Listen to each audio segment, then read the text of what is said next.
নমস্কার, আমি অনিন্দিতা। আপনাদের সকলকে স্বাগত আমার চ্যানেলের একটা নতুন ভিডিওতে।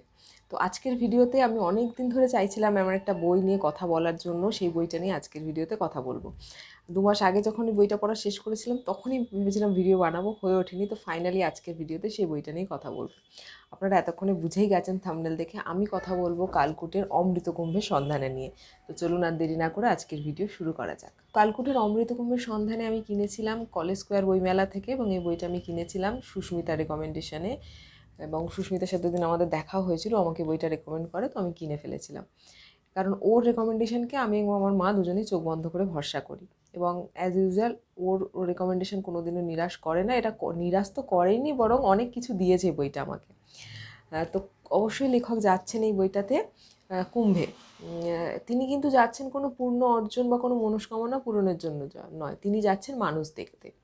এবং তার যাত্রা শুরু হচ্ছে অবশ্যই ট্রেন থেকে, এক অভিনব সেই যাত্রা, যে যাত্রা পড়তে ভালো লাগবে। তারপরে যখন উনি কুম্ভে পদার্পণ করছেন, সেই প্রথম পদার্পণটাও একটা অভিনব, এবং সেটা খুব এবং প্রত্যেকটা মানে এখানে লেখকের প্রত্যেকটা অভিজ্ঞতাই খুবই অভিনব, এবং সেটা খুবই মনোগ্রাহী। তো যেরকম বললাম, লেখক প্রথম থেকেই বলে দিচ্ছেন যে তিনি পূর্ণ অর্জনের জন্য বা তিনি কোনো মনস্কামনা পূরণের জন্য যাচ্ছেন না, তিনি যাচ্ছেন মানুষ দেখতে। এবং সেখানে গিয়ে উনি মানুষ দেখছেন, মানুষকে উদযাপন করছেন আমি বলবো। এবং ট্রেনে মানে যখন যাত্রাপথটা শুরু হচ্ছে ট্রেনে, সেখান থেকে ওনার সাথে বিভিন্ন মানুষের পরিচয় হচ্ছে, বিভিন্ন চরিত্র, কত মানুষ, কত বিচিত্র তাদের চরিত্র, এবং কত বিচিত্র তাদের গল্প, এবং কত অভিনব তাদের গল্প, যেগুলো আমরা হয়তো জানি না বা জানার চেষ্টা করি না। তো লেখক এখানে বিভিন্ন মানুষের সাথে তার দেখা হচ্ছে, ট্রেন থেকেই শুরু হচ্ছে সেই দেখাগুলো। বিভিন্ন চরিত্র আসছে, তাদের কাহিনী নিয়ে আসছে, এবং তাদের কাহিনী লেখকের সাথে সাথে আমরাও শুনছি। আমরাও লেখকের সাথে সাথে মানুষ দেখছি, মানুষকে মানে দেখার একটা নতুন দৃষ্টিভঙ্গি পাচ্ছি। এবং যখন লেখক যাচ্ছেন, সেখানে গিয়ে লেখকের প্রচুর প্রচুর মানুষের সাথে দেখার মানে পরিচয় হচ্ছে, এবং এক একটি চরিত্র সেখানে আসছেন। যেমন কিছু কিছু চরিত্র আসছেন, চলে যাচ্ছেন, কিন্তু প্রত্যেকটা চরিত্রই না কিছু কিছু ছাপ ফেলে যাচ্ছে আপনার মনে। তাদের মধ্যে বেশ কিছু চরিত্র আছে যেটাকে খুব গভীর ছাপ ফেলে যাবে লেখকের জীবনে এবং আমাদের জীবনেও। সেটা হচ্ছে যেমন একটা চরিত্র শ্যামা, আর একটা চরিত্র হচ্ছে বলরাম। আমার খুবই খুবই প্রিয় একটি চরিত্র এই গল্পে, বলরাম। তারপরে যেটা বললাম শ্যামা, এছাড়া পাঁচবদ্যি বলে একটি চরিত্র আছে, সেটাও আমার আমার আমার খুব ভালো লেগেছে ওই চরিত্রটিকে। এছাড়া সর্বনাশিনী বলে একটি চরিত্র, সেই চরিত্রটি যে ধরনের মানে যে সম্প্রদায়ের মানুষদেরকে রিপ্রেজেন্ট করে, তাদের নিয়ে কিন্তু মানুষের দৃষ্টিভঙ্গি, এবং আমি ব্যক্তিগতভাবে আমার কথা বলি, দৃষ্টিভঙ্গি অনেকটাই বদলে গেছে। শ্যামা বলে যে চরিত্রটা, সেই চরিত্রেরও একটি দিক আছে, সেই চরিত্রেরও একটি কাহিনী আছে। বলরাম যেরম বললাম, হৃদের মা বলে একটি চরিত্র আছে, তারও একটি কাহিনী আছে। এবং এই বইটা পড়ার পর আমি একটা জিনিস খুব ভালো করে শিখেছি। আমরা ফার্স্ট ইমপ্রেশন বলি না, first impression is the last impression, এই কথাটা যে কতটা ভুল। কারণ আমরা প্রথম ইমপ্রেশনে মানুষকে যতটা দেখি, আমরা অ্যাকচুয়ালি দেখি না, মানুষ যতটা দেখাতে চায় আমরা ঠিক ততটা দেখতে পারি। তার ভেতরে যে কতটা গভীরতা থাকতে পারে, আমরা একটা মানুষকে হঠাৎ দেখে একটা ইমপ্রেশন বানিয়ে ফেললাম, কিন্তু অ্যাকচুয়ালি আমরা কিছুই জানলাম না তার মানুষটার সম্পর্কে। কারণ আমাদের সেই জানার ইচ্ছে, জানার সেই দৃষ্টিভঙ্গি, বা জানার সেই কী বলবো, জানার সেই তাগিদটাই নেই। কিন্তু এই বইটার পড়ার পরে আমি মানুষকে দেখার অন্যরকম দৃষ্টিভঙ্গি পেয়েছি। এই বইটা পড়ার পরে আমি বুঝতে পেরেছি যে অ্যাকচুয়ালি আমি মানুষকে দেখতে, বুঝতে বা জানতে পারতামই না এতদিন। জানি না আরও এর পরেও কতটা পারবো, তবে একটা একটা দৃষ্টিভঙ্গির পরিবর্তন আমার হয়েছে এই বইটা পড়ার পর।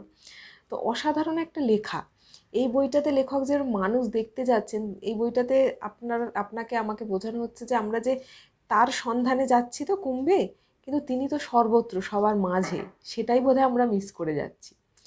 এই বইটা পড়ার আগে না আমার একটা, সত্যি বলছি, এটা আমার এখানে স্বীকার করতে কোনো দ্বিধা নেই, এই যে আমি কোনো তীর্থক্ষেত্রকে যে অসম্মান করছি বা অসম্মান করি সেটা বলবো না, কিন্তু আমি এমনিতেও আমি মন্দিরে যাওয়া এগুলো পছন্দ করি। কিন্তু যখন দেখছি যে এই কুম্ভের কথা বলুন, বা আমাদের এখানে যে গঙ্গাসাগর, এত এত মানুষ যাচ্ছে, প্রচণ্ড ভিড়, মানে মারকাটারি ভিড় ট্রেনের মধ্যে, এত এত মানুষ, ধাক্কাধাক্কি, অনেকে অনেকে মানে ইনজিওর হয়ে যাচ্ছে, অনেকের প্রাণহানি হচ্ছে, তাও মানুষ যাচ্ছে।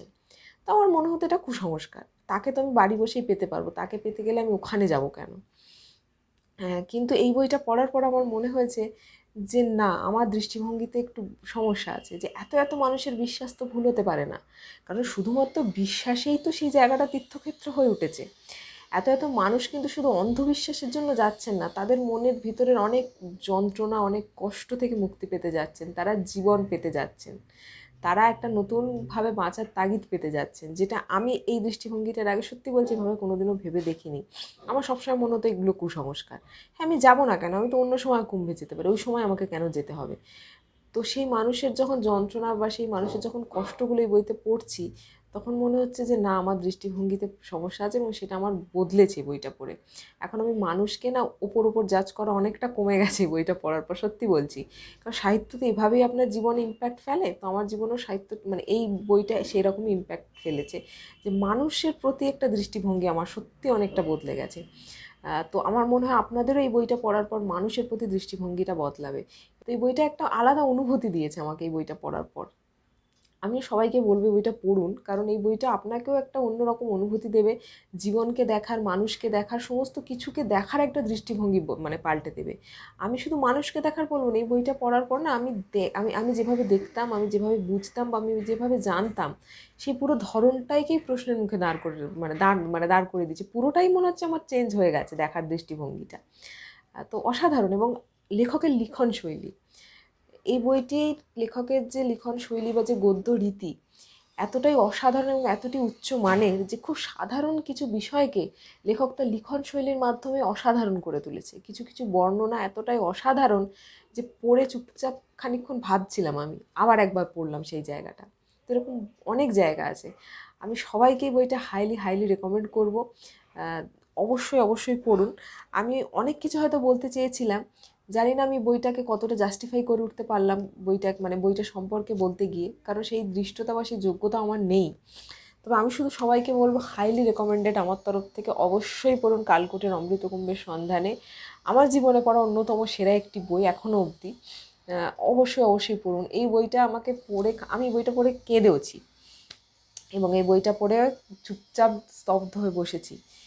বইটা শুধু শেষ করে না, বইটা পড়ার মাঝে মাঝে অনেক জায়গায় স্তব্ধ হয়ে বসে থেকেছি, আবার পড়েছি, এবং প্রচুর ভাবিয়েছে বইটা আমাকে। এবং যে বইগুলো ভাবা এবং যে বইগুলো মনে খুব স্ট্রং একটা ইম্প্যাক্ট ফেলে, এ ধরনের বই সত্যি পড়তে খুব ভালো লাগে। এবং সাহিত্যের হয়তো সেটাই জোর, সেটাই হয়তো সাহিত্যের সার্থকতা। আমি সবাইকে বলবো অবশ্যই বইটা পড়ে দেখুন, অবশ্যই অবশ্যই বইটা কিনে পড়ে ফেলুন। আমি সাধারণত মাস্ট রিড এরকম ধরনের কিছু বলি না, তবে বাংলা সাহিত্যের আমার মনে হয় এটা খুব গুরুত্বপূর্ণ একটা বই, আমার মনে হয় সবার পড়া উচিত। অবশ্যই বইটা পড়ে দেখুন আপনারা সবাই। এটা মৌসুমী প্রকাশন থেকে প্রকাশিত, বইটার মুদ্রিত মূল্য 350 টাকা। তো শেষ করছি আজকের ভিডিও এখানে। দেখা হচ্ছে অন্য কোনো দিন অন্য কোনো ভিডিও নিয়ে। ততদিন নিজে ভালো থাকুন, আশপাশটাকে ভালো রাখুন, নিজে পজিটিভ থাকুন, আশপাশটাকে পজিটিভ রাখার চেষ্টা করুন, নিজে বই পড়ুন, অন্যকে বই পড়ার জন্য উৎসাহিত করুন এবং বই নিয়ে প্রচুর প্রচুর আলোচনা করুন। নমস্কার।